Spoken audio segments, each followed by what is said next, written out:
Welcome back into the Door Report. I'm Billy Derrick, and I'm now happy to be joined by David Waters from the Gators Breakdown. He's got a podcast, website. He's rolling down there in Gainesville, and he's reporting to us live from Jacksonville. He's known as Gator Dave in the Gainesville circles. Dave, thanks for joining us. How you doing? I'm good. I'm good.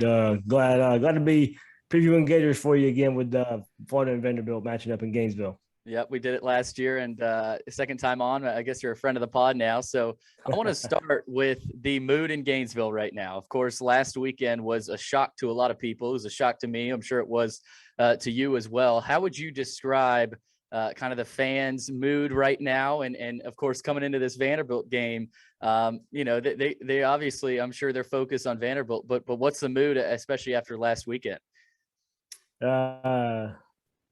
Fan base ticked off. Hopefully the football team a little ticked off too. It was ugly performance there in Kentucky last week. You can point to a lot of things that the score sheet, the stats say Florida should have won that game, but Florida did not win the game there in Kentucky. Penalties, 15 penalties there for the Gators. 8 of them false starts. A lot of them come on third and short, putting you in third and long situations for an offense that wasn't running the ball as good as they had been in SEC games. I mean, of course, all throughout the season, but in SEC games versus Alabama, SEC games versus Tennessee, Florida was running the ball really well. Did some good things in the run game, but not consistent all day. Emery Jones couldn't get into a groove either with his legs. He had to probably make some more throws than he really wanted to. Missed some open reads, had to settle for a lot of passes that Kentucky was really just giving Florida and playing right in Kentucky's hands there. So it just and what rubs a lot of the fan base the wrong way is, hey, look, you finally get that good defensive performance you've been looking for a season and a few games now. You get that, and the offense doesn't show up for the Gators. So a lot of shooting themselves in the foot, a lot of, look, 2 weeks ago, before that game, you had played Alabama close, and it was a 2-point loss. So you maybe change your expectations for the season a little bit, only 2 weeks later to go shoot yourself in the foot in Lexington against Kentucky. Looking at the stats after that game, it's not like Florida hurt themselves on the turnover margin. Each team had one turnover. Florida dominated the game offensively. They finished with 382 yards, the total offense, to Kentucky's 224. But you talked about it. Florida committed 15 penalties for 115 yards. I didn't know 8 of them were false starts on the offense. And that, that's the definition of shooting yourself in the foot. So would you say those penalties, that's what cost the Gators in Lexington? I mean, I don't want to take credit from Kentucky. They did a lot of good things. Right. I mean, they had their eyes in the backfield the whole time and just dared Emery Jones to throw it. They didn't rush a whole lot, but they were keeping their eyes in the backfield. So some play action, some better throws by Emery Jones. I mean, Emery Jones didn't play bad. It's just that there were bigger plays there to be made. So give credit to Kentucky there too. But even with all that, Florida had their chances. There was 2 drives late in the game. They had settled for a field goal on one of them. Get the ball back. They had 8 plays in the red zone at the end of the game. Didn't even get into the end zone. 4th down, incomplete pass there. And that's how the game ends for Florida. And like I said, a lot of it was false starts. You had running backs false starting. You had it was mostly due to the center, Kingsley Eguakon. It was his first start on the road. This is Emery Jones' first start on the road, big time SEC environment on the road. Yeah, they played at USF earlier in the season, but that was a 70% Gator crowd there in Tampa. So this was the first big road game and first big test there for Emery Jones, the quarterback, and Kingsley Eguakon at center. And you could tell they could not get a cadence down. They used that slap or clap their hands to snap the ball. He couldn't hear Emery for whatever reason. They never adjusted. They never went away from it. And it bit Florida on the very last drive of the game as well. So you had plenty of chances. Even the drive before the last, where they had to settle for the field goal, Florida had a 3rd and short, false start. You don't convert the 3rd down, you got to settle for a field goal. So it was just mostly, you look at the stats, you wonder how Florida loses that game, and it's mostly because of false start penalties and not being able to adjust from it. Now the Gators return home to the Swamp, and they welcome a Vanderbilt team to town. And I want to go back to last year's game in Nashville. it seemed as if Vandy was within 2 scores for most of the game, but it was never, it was never a situation where, okay, Vanderbilt might be able to come back and win. Florida had control of that game, and they scored a late touchdown to make it 38-17. How much of last year's game do you take into consideration when you look at this year's matchup? Do you bring that back any sort? Because Vanderbilt has a pretty similar team. They lost some big-time players. But how much of last year's game do you point to when looking at this Vanderbilt matchup? I think he pointed to it because of Ken Seals. I mean, 22 of 34 last year, over 300 yards passing, 319 yards. I think I looked it up. It's his third highest performance, I believe, yardage wise versus the Todd Grantham defense last year. So, does he feel comfortable going against the Todd Grantham defense? Does Todd Grantham do a lot of the similar defensive schemes that he brought to the table last year and playing against Ken Seals and Vanderbilt's offense? And if he does, then I would say Seals probably has a little bit of confidence going against the Gator defense like that. So what do you change from last year if you're Todd Grantham going against Ken Seals? And look, of course, it's a different offense, more of a pro style approach for offense this year. But you got to think, Vanderbilt's getting pretty comfortable as games go on there. So I think you start there with Seals, him having some success versus Todd Grantham's defense last year, and then kind of seeing what you can bring to the table in your improvement. We still don't know if Kyer Elam for Florida will play at cornerback. He's missed the last 2 games there against Tennessee and Kentucky last week after being injured late versus Alabama. So we'll know if he'll be on the field or not. So if not, Florida will be relying on a 5-star true freshman who probably played his best game at cornerback last week in Kentucky, and Jason Marshall, and then Avery Helm opposite cornerback there. So, Seals, if he can get in any kind of groove that he got in last year, then this will be a good test for that Florida secondary. But it starts up front for Florida, of course. They're still with the Todd Grantham defense, getting to the quarterback and getting sacks. Just need a little bit more consistency there. So I think if you point for anything there with this Vanderbilt offense, it starts with Seals just because of the success he had last year versus Todd Grantham's defense. You mentioned Seals, Vanderbilt's quarterback, and I want to turn it now to Emery Jones, Florida's quarterback. And those two guys, their stats are pretty comparable this season. Ken Seals, 5 touchdowns, 5 interceptions. Emery Jones, 5 touchdowns, 6 interceptions. What can you tell me about what you've seen from Emery Jones this season and his progression? Obviously, we know he can run the ball, and we know that's what he does best. But how have you seen him grow as a passer? I know he might have lost a step against Kentucky, but what can you tell us about him this far this season? Yeah, the first couple of games of the year, 4 interceptions. Probably could have had 6 in the first 2 games, and that was versus FAU and versus USF. Right. And you were like, "Oh, where's this season going with Emery Jones struggling these first couple games?" Look, granted, it was his first couple starts, and he has gotten better every game. And then look, you had a pretty bad start those first couple games, and then Alabama rolls in Gainesville week 3, and Emery Jones plays pretty good. He put Florida in position to win the game or at least score late and make something of it there. So he got better that game. It probably played his best game the very next week versus Kentucky or Tennessee when he's running the ball pretty well. They started getting his legs involved a little bit more. It's just everything that we had questions about with Emery Jones coming into the season. It's exactly what we saw the first couple of weeks. It was a lack of timing, a lack of making the right read, going through his progressions, a lack of accuracy over the middle of the field. You've seen those get better week by week, but he still missed. I mean, you go back and watch some film review of the Kentucky game last week. And as I said, kind of played in Kentucky's hands. He threw a lot of safe routes, a lot of hitch routes, a lot of routes where the receivers are standing there, not necessarily throwing receivers open and in the route for receivers. They're having to stop and make a catch. So Kentucky was like, okay, well, if you're going to throw that, we'll give it to you.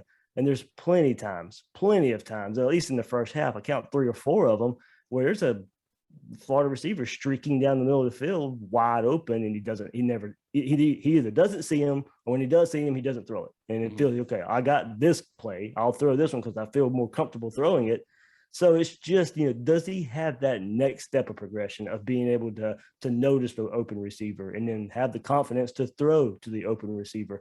That's the next step of what we need to see from Emery Jones. And if we don't, of course, the popular topic there is backup quarterback Anthony Richardson getting more playing time as well. Yeah, we'll touch on him maybe a little bit later. But when you put in, or if you're Dan Mullen, when you put in the Vanderbilt film, Obviously, they have struggled at times offensively this season, especially against a team like Georgia, where, I mean, let's face it, a lot of teams are going to struggle against Georgia. You saw that with Arkansas.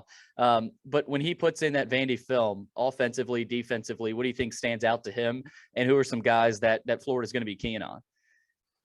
Yeah, I think it starts with the run game. I mentioned the success Florida's had running the ball for most of the season. Like I said, in spurts versus Kentucky last week as well, but ran the ball really well versus Alabama, ran the ball really well versus Tennessee. That's what Florida's going to be doing here. And Florida's now there are things, if they get the opportunity to, they need to work on in the passing game, going back to the discussion with Emery Jones. But Florida is a run team first, and that's what they're going to be bringing to the table. So I think it's more about just Florida, because Florida's got two pretty good young running backs that we just haven't seen a whole lot from. And they got carries versus FAU and USF. And I'm talking about DeMarcus Bowman and Lorenzo Lingard. But those guys do not have a carry in an SEC game. No carries versus Bama, Tennessee, and Kentucky. So is there a chance to get those guys involved early? Or if Florida can put the game away, can those guys get some carries as well and save your veteran running backs for later in the season? So I think that's something to look for. Vanderbilt probably has struggled a bit in defending the run this year, and you look at Florida maybe to try and get back in their groove. And Florida's been beat up front too. You go and look at some of the struggles I mentioned versus Kentucky. Well, Florida had 2 or 3 offensive linemen that barely practiced at all or didn't practice at all in leading up to the Kentucky game. So do those guys get back into practice this week and then try and put it all back together versus Vanderbilt as well? But, Vanderbilt, they got some tackling machines there at linebacker, leading the charge there, of course, with Ethan Barr and Anthony Orji there. So you got 2 guys that they're gonna make sure they put their helmets in the pile there and, try and stop this Florida run attack. Well, you just talked about that matchup, which I guess, you're going to be keen on, Florida's run game versus Vanderbilt being able to stop the run. But is there another one-on-one matchup? We love talking about matchups in games like this, but is there another one-on-one matchup or another matchup that you think could lean this game in one specific direction? I'll go backup quarterback, and if Anthony Richardson can get in and get some playing time, that's probably where I'll go. And I know maybe not necessarily a one-on-one matchup, but I'm going to key in on one player that can. We'll see what he brings to the table. It is Anthony Richardson, and look, there might be a one-on-one matchup. He may take his own read, and he's got one-on-one versus Barr or Orji. He's got to make a move and make one of those linebackers miss. So something like that from Anthony Richardson, but maybe going more towards probably what you're going for, looking at receiver matchup there too. Probably a younger receiver for Florida. Not sure how much you'll play Jacob Copeland and Trent Whittemore, Justin Shorter, your starters there. So is this a game where Xavier Henderson can come in and show out there for the Gators receivers? But more than likely, I'm kind of keying in if for one, what is the status of Anthony Richardson? He comes back healthy. He missed 2 games there for Florida with the Alabama and Tennessee game after he came up with a hamstring injury versus USF in the second game of the season. So does he get some playing time? How healthy is he? And if he is, do we see him a lot versus Vanderbilt, or is it still just a sprinkled in version of Anthony Richardson that we got versus Kentucky last week? I want to dive a little bit deeper on him, Anthony Richardson. Obviously, if he's been Florida's backup all season, and he's been kind of a guy where you look at him, you say, wow, this guy can be pretty damn good at the SEC level. Now, he's a freshman, correct? Yeah, he was true freshman last year. So however you want to count 2020. Okay. So still a freshman. So with him though, what has been their game plan with him? And I know he's been banged up, but is this the type of game where you could see him getting some time late if he's healthy? Or is this something where, hey, we're going to make sure he's healthy and make sure we don't ding him up? Because, he's a guy you look at, he could, I think, potentially do some damage against his Vanderbilt defense, just like Emory Jones can. Yeah, honestly, it depends on, I guess, whatever Dan Mullen sees his future with Anthony Richardson is right now. Do you want to get him ready and more healthy for LSU and Georgia coming up? I personally, I think he needs the rep. So as much as you can get him out there versus Vanderbilt, you put him out there. If he's 100% ready to go and that hamstring is ready to go, he needs every rep he can get. I mean, the knock that Dan Mullen will put out there in public is, look, he doesn't know the offense as good as Emery Jones. Okay, well, expected. He's a second-year guy going against a fourth-year guy. You kind of expect that. And a lot of times, the only way you're going to get it is game reps that you can't replicate in practice. So, does he get Anthony Richardson out there some more playing time? In those first couple games versus FAU and USF, they had the design third drive of the game. He would come in and play. Like I said, we didn't get that versus Bama. We didn't get that versus Tennessee. Didn't even get that last week versus Kentucky. He eventually came in, made some plays. I think he only played 7 plays, I believe, versus Kentucky. So still not as much as you thought he would if he was going to be healthy. So I think now the question becomes, all right, now you're 3-2 in the SEC play. How do you approach your quarterback? Controversy is probably not the right word for Dan Mullen, but quarterback situation there with Emory Jones and Anthony Richardson. Do you want to get him some more reps? And probably a lot of it plays into, all right, are you going to try and get him ready for Georgia? Are you going to try and get him ready for the rest of the season in preparation for 2022? I don't know if the Vanderbilt game would tell us a whole lot or not, unless he's just in there early and often. If he's in there early and often, I think that's probably a good indication of what you want to see from him. But if the game does get away from Vanderbilt and he's just taking snaps in the second half, I don't know if that really tells us a whole lot as far as the plan Dan Mullen has for Anthony Richardson moving forward for the rest of the season. Dave, let's talk about this line. Florida is a 39-point favorite, and the Georgia line didn't even get up to that large for Vanderbilt. It's a 35. I know those, we're trimming hairs there with that line, but do you think that's more Vegas saying, yeah, we saw what happened against Georgia, we're likely to see more of the same? Or I guess what I'm asking, how much – where's the separation there between Georgia and Florida? And do you think Florida covers? Because 39 points, that's a lot of points. Georgia did a great job covering, of course, but how do you think this one goes compared to how Georgia demolished Vanderbilt? Yeah, the run game plays into it a little bit. So if Florida wants to run the ball and struggles like they did last week, this game's going to be a little bit closer. And if Dan Mullen doesn't want to unleash his quarterbacks, and I mean, Dan Mullen, for everything he can do right, we'll call him, he likes to tinker in games that he thinks he's, can tinker with against the opponents. And you'll see a lot of backups in, especially in the second half on defense, defensive side of the ball. But a lot of it points to the offensive side of the ball. How aggressive would Dan Mullen be on offense a week after he wasn't so aggressive versus Kentucky? So 2 quarterbacks, trying to work in 2 quarterbacks. You got a run game as well. I don't see it quite getting to the point spread there. Maybe around it, but I don't see Florida covering the spread here versus Vanderbilt, partly because of just Dan Mullen's demeanor and how he approaches games like this. And, we'll see where this Gator team is mentally.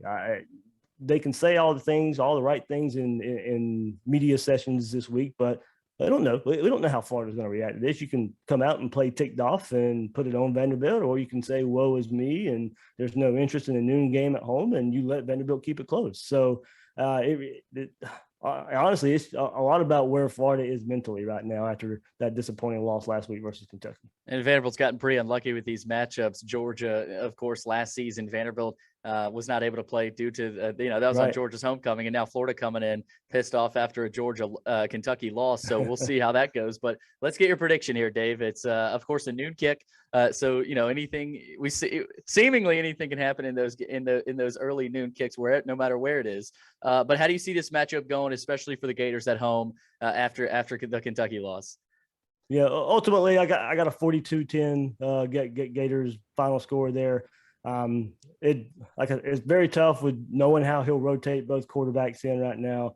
If he'll want to work on things, if I keep saying Dan Mullen wants to work on things, well, maybe he doesn't run the ball, and maybe he wants to throw the ball all over the field, and that can maybe further a point spread. Or if Florida's struggling passing the ball, then maybe it keeps the game a lot closer. Right. So that's one reason I don't see it really reaching the point spread there. I think Florida will try and work on some things if they can. Now, Vanderbilt could come right out and smash Florida right in the mouth. These games have been pretty competitive in the last couple of years with Derek Mason leading the charge. So we'll see what happens with Clark Lee here in his first Florida Vanderbilt matchup. But, it's ultimately, if both teams start to get their backups in the second half just because of experience, that's probably where you can still see Florida maybe pulling away a little bit with a little bit more depth than Vanderbilt has. You have seen these matchups get a little testy. I don't know if Clark's going to let his guys run on the field just like Coach Mason did. But I want to ask you one more. You said you got a big storm rolling through Jacksonville. How's the weather like? I haven't checked the radar for Gainesville. I know in those 11 a.m. kicks, hopefully the weather staves off a little bit. We'll see about that. But the Gainesville weather. We could play quick weather, man. Right, quick weather update here from David Waters. I haven't really looked at it. Weather Channel is a friend here, so We'll see. Let's see. It says tomorrow. There we go. 15% chance of rain. There you go. Not bad, not bad. Should be a bright and sunny day in Gainesville. Which it hasn't been in Florida. It's been a lot of rain in this state. So hopefully the weather can be staved off. Dave, thanks for joining us again. Good luck with your coverage. Of course, you'll be making the trip, as you always do, over to Gainesville from where you are in Jacksonville. But thanks for checking in again. All right. Thanks for having me, man.